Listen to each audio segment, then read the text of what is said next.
एक समय बृहस्पति जी ब्रह्मा जी से बोले, हे ब्राह्मण श्रेष्ठ, चैत्र व आश्विन मास के शुक्ल पक्ष में नवरात्र का व्रत और उत्सव क्यों किया जाता है? इस व्रत का क्या फल है? इसे किस प्रकार करना उचित है? पहले इस व्रत को किसने किया, सो विस्तार से कहिए। बृहस्पति जी का ऐसा प्रश्न सुन ब्रह्मा जी ने कहा, हे बृहस्पति, प्राणियों के हित की इच्छा से तुमने बहुत अच्छा प्रश्न किया है। जो मनुष्य मनोरथ पूर्ण करने वाली दुर्गा, महादेव, सूर्य और नारायण का ध्यान करते हैं, वे मनुष्य धन्य हैं। ये नवरात्र व्रत संपूर्ण कामनाओं को पूर्ण करने वाला है। इसके करने से पुत्र की कामना वाले को पुत्र, धन की लालसा वाले को धन, विद्या की चाहना वाले को विद्या और सुख की इच्छा वाले को सुख मिलता है। इस व्रत को करने से रोगी मनुष्य का रोग दूर हो जाता है, मनुष्य की संपूर्ण विपत्तियां दूर हो जाती है और घर में समृद्धि की वृद्धि होती है। बंध्या को पुत्र प्राप्त होता है, समस्त पापों से छुटकारा मिल जाता है और मन का मनोरथ सिद्ध हो जाता है। जो मनुष्य इस नवरात्र व्रत को नहीं करता वह अनेक दुखों को भोगता है और कष्ट व रोग से पीड़ित हो हीनता को प्राप्त होता है। उसके संतान नहीं होती और वह धन धान्य से रहित हो भूख और प्यास से व्याकुल घूमता फिरता है तथा संज्ञाहीन हो जाता है। जो सधवा स्त्री इस व्रत को नहीं करती वह पति सुख से वंचित हो नाना दुखों को भोगती है। यदि व्रत करने वाला मनुष्य सारे दिन का उपवास न कर सके तो एक समय भोजन करे और 10 दिन बांधवों सहित नवरात्र व्रत की कथा का श्रवण करे। हे बृहस्पति, जिसने पहले इस महाव्रत को किया है वह कथा मैं तुम्हें सुनाता हूँ, तुम सावधान होकर सुनो। इस प्रकार ब्रह्मा जी का वचन सुनकर बृहस्पति जी बोले, हे ब्राह्मण, मनुष्यों का कल्याण करने वाले इस व्रत के इतिहास को मेरे लिए कहो, मैं सावधान होकर सुन रहा हूँ। आपकी शरण में आए हुए मुझ पर कृपा करो। ब्रह्मा जी बोले, प्राचीन काल में मनोहर नगर में पीठत नाम का एक अनाथ ब्राह्मण रहता था। वह भगवती दुर्गा का भक्त था। उसके संपूर्ण सद्गुणों से युक्त सुमति नाम की एक अत्यंत सुंदरी कन्या उत्पन्न हुई। वह कन्या सुमति अपने पिता के घर बाल्यकाल में अपनी सहेलियों के साथ क्रीड़ा करती हुई इस प्रकार बढ़ने लगी जैसे शुक्ल पक्ष में चंद्रमा की कला बढ़ती है। उसका पिता प्रतिदिन जब दुर्गा की पूजा करके होम किया करता, वह उस समय नियम से वहां उपस्थित रहती। एक दिन सुमति अपनी सखियों के साथ खेल में लग गई और भगवती के पूजन में उपस्थित नहीं हुई। उसके पिता को पुत्री की ऐसी असावधानी देखकर क्रोध आया और वह पुत्री से कहने लगा, अरे दुष्ट पुत्री, आज तूने भगवती का पूजन नहीं किया, इस कारण मैं किसी कुष्ठ रोगी या दरिद्र मनुष्य के साथ तेरा विवाह करूंगा। पिता का ऐसा वचन सुन सुमति को बड़ा दुख हुआ और पिता से कहने लगी, हे पिता, मैं आपकी कन्या हूँ तथा सब तरह आपके अधीन हूँ, जैसी आपकी इच्छा हो वैसा ही करो। राजा से, कुष्ठी से, दरिद्र से अथवा जिसके साथ चाहो मेरा विवाह कर दो, पर होगा वही जो मेरे भाग्य में लिखा है। मेरा तो अटल विश्वास है जो जैसा कर्म करता है उसको कर्मों के अनुसार वैसा ही फल प्राप्त होता है, क्योंकि कर्म करना मनुष्य के अधीन है पर फल देना ईश्वर के अधीन है। जैसे अग्नि में पड़ने से तृणादि उसको अधिक प्रदीप्त कर देते हैं। इस प्रकार कन्या की निर्भयता से कहे हुए वचन सुन उस ब्राह्मण ने क्रोधित हो अपनी कन्या का विवाह एक कुष्ठी के साथ कर दिया और अत्यंत क्रोधित हो पुत्री से कहने लगा, हे पुत्री, अपने कर्म का फल भोगो, देखिए भाग्य के भरोसे रहकर क्या करती हो। पिता के ऐसे कटु वचनों को सुन सुमति मन में विचार करने लगी, हो मेरा बड़ा दुर्भाग्य है जिससे मुझे ऐसा पति मिला। इस तरह अपने दुख का विचार करती हुई वह कन्या अपने पति के साथ वन में चली गई और डरावने कुशायुक्त उस निर्जन वन में उन्होंने वह रात बड़े कष्ट से व्यतीत की। उस गरीब बालिका की ऐसी दशा देख देवी भगवती ने पूर्व पुण्य के प्रभाव से प्रकट हो सुमति से कहा, हे दीन ब्राह्मणी, मैं तुझसे प्रसन्न हूँ, तुम जो चाहो सो वरदान मांग सकती हो। भगवती दुर्गा का ये वचन सुन ब्राह्मणी ने कहा, आप कौन है वह सब मुझसे कहो। ब्राह्मणी का ऐसा वचन सुन देवी ने कहा कि मैं आदि शक्ति भगवती हूँ और मैं ही ब्रह्मविद्या व सरस्वती हूँ। प्रसन्न होने पर मैं प्राणियों का दुख दूर कर उनको सुख प्रदान करती हूँ। हे ब्राह्मणी, मैं तुझ पर तेरे पूर्व जन्म के पुण्य के प्रभाव से प्रसन्न हूँ। तुम्हारे पूर्व जन्म का वृतांत सुनाती हूँ, सुनो। तू पूर्व जन्म में निषाद भील की स्त्री थी और अति पतिव्रता थी। एक दिन तेरे पति निषाद ने चोरी की।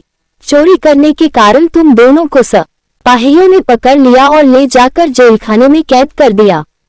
उन लोगों ने तुझको और तेरे पति को भोजन भी नहीं दिया। इस प्रकार नवरात्र के दिनों में तुमने न तो कुछ खाया और न जल ही पिया। इस प्रकार 9 दिन तक नवरात्र का व्रत हो गया। हे ब्राह्मणी, उन दिनों में जो व्रत हुआ, इस व्रत के प्रभाव से प्रसन्न होकर मैं तुझे मनोवांछित वर देती हूँ। तुम्हारी जो इच्छा हो सो मांगो। इस प्रकार दुर्गा के वचन सुन ब्राह्मणी बोली, अगर आप मुझ पर प्रसन्न हैं तो हे दुर्गे, मैं आपको प्रणाम करती हूँ। कृपा करके मेरे पति का कोल दूर करो। देवी ने कहा, उन दिनों तुमने जो व्रत किया था उस व्रत का एक दिन का पुण्य पति का कोल दूर करने के लिए अर्पण करो। उस पुण्य के प्रभाव से तेरा पति कोल से मुक्त हो जाएगा। ब्रह्मा जी बोले। इस प्रकार देवी के वचन सुन वह ब्राह्मणी बहुत प्रसन्न हुई और पति को निरोग करने की इच्छा से जब उसने तथास्तु ठीक है ऐसा वचन कहा, तब उसके पति का शरीर भगवती दुर्गा की कृपा से कुष्ठ रोग से रहित हो अति कांतिवान हो गया। वह ब्राह्मणी पति की मनोहर देह को देख देवी की स्तुति करने लगी, हे दुर्गे, आप दुर्गति को दूर करने वाली, तीनों लोकों का संताप हरने वाली, समस्त दुखों को दूर करने वाली, रोगी मनुष्य को निरोग करने वाली, प्रसन्न हो मनोवांछित वर देने वाली और दुष्टों का नाश करने वाली जगत की माता हो। हे अम्बे, मुझ निरपराध अबला को मेरे पिता ने कुष्ठी मनुष्य के साथ विवाह कर घर से निकाल दिया। पिता से तिरस्कृत निर्जन वन में विचर रही हूँ। आपने मेरा इस विपदा से उद्धार किया है। हे देवी, आपको प्रणाम करती हूँ, मेरी रक्षा करो। ब्रह्मा जी बोले, हे बृहस्पते, उस ब्राह्मणी की ऐसी स्तुति सुन देवी बहुत प्रसन्न हुई और ब्राह्मणी से कहा, हे ब्राह्मणी, तेरे उदाले नामक अति बुद्धिमान, धनवान, कीर्तिवान और जितेंद्रिय पुत्र शीघ्र उत्पन्न होगा। ऐसा वर प्रदान कर देवी ने ब्राह्मणी से फिर कहा कि हे ब्राह्मणी, और जो कुछ तेरी इच्छा हो वह मांग ले। भगवती दुर्गा का ऐसा वचन सुन सुमति ने कहा कि हे भगवती दुर्गे, अगर आप मुझ पर प्रसन्न हैं तो कृपा कर मुझे नवरात्र व्रत की विधि और उसके फल का विस्तार से वर्णन करें।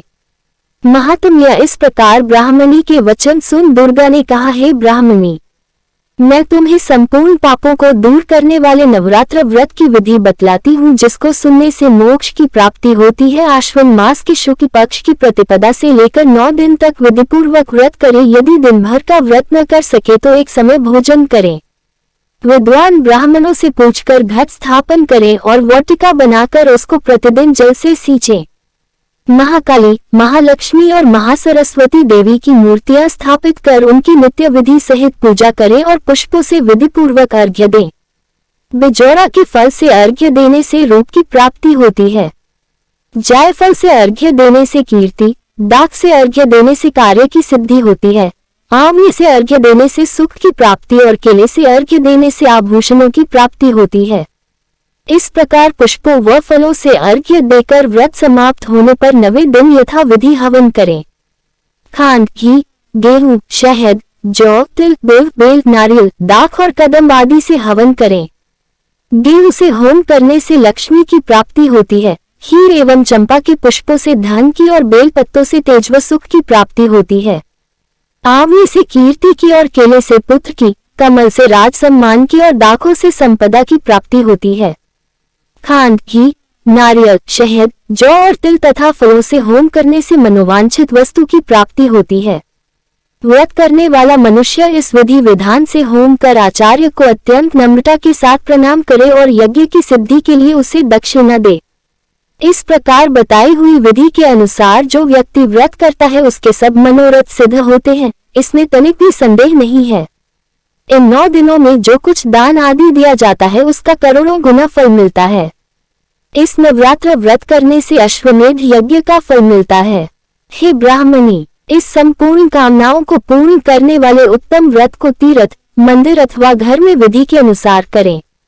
ब्रह्मा जी बोले, हे बृहस्पते, इस प्रकार ब्राह्मणी को व्रत की विधि और फल बताकर देवी अंतर्ध्यान हो गई।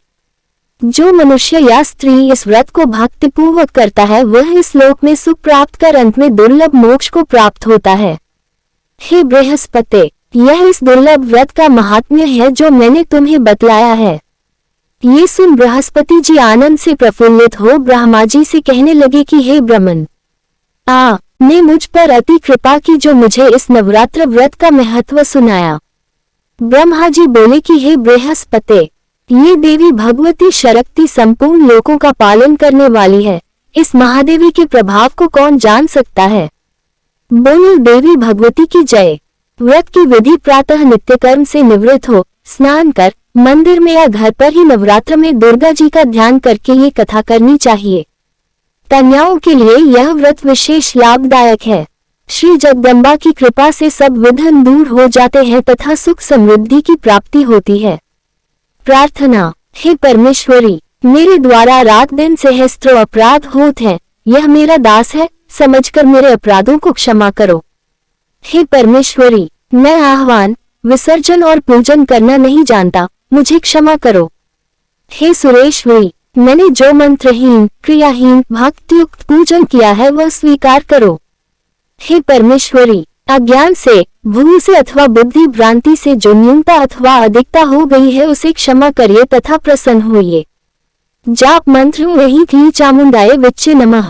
मनोकामना सिद्धि के लिए इस मंत्र को 108 बार या सुविधा अनुसार जाप करें।